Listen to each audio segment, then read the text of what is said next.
Eu quero dizer pra você, eu amei esse mangá.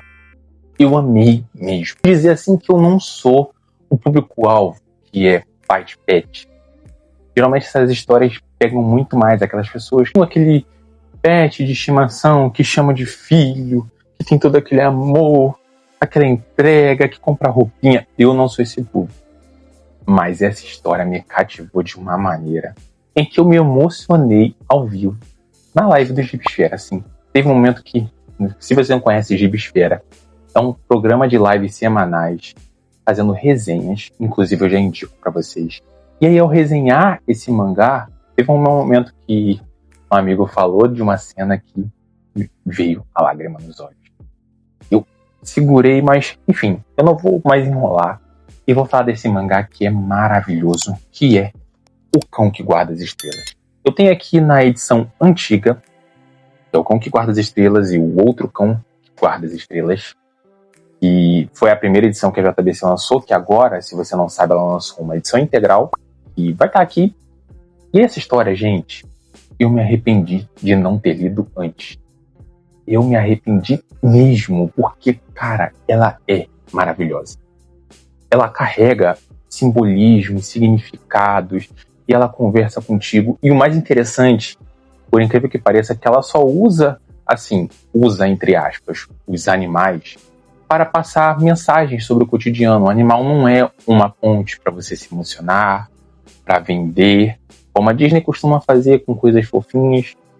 Ela só é uma ponte para a história principal, para a mensagem. Caso você não saiba, a expressão cão que guarda as estrelas, eu vou deixar a original aqui, fala sobre um cão que olha para o céu e aguarda o impossível acontecer. Aguarda coisas boas acontecerem para ele. E talvez aquilo não se torne tão possível para você, mas a expressão sempre fala disso, de buscar o impossível. Isso que essa história se trata. Mas vamos, pro contexto mais da primeira, da história de Rap, que é um cãozinho que está ali abandonado, pronto para doação, até que chega um determinado momento em que uma menina olha ele e se interessa.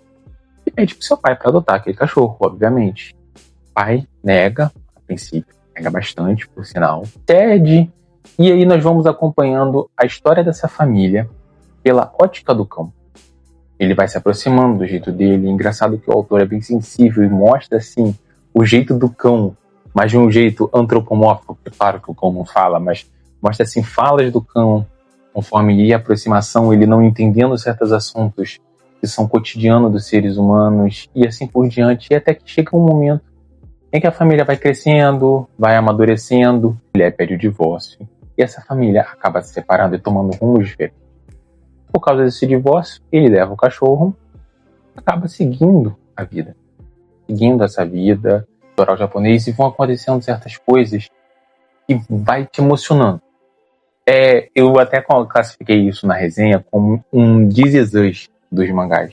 Porque tem toda aquela história do cotidiano, de relações humanas, do ordinário, que é muito mais extraordinário do que ordinário, conforme a gente pensa. E todo esse toque sobre relações humanas e do que poderia ser mais compreensível, do que não poderia ser.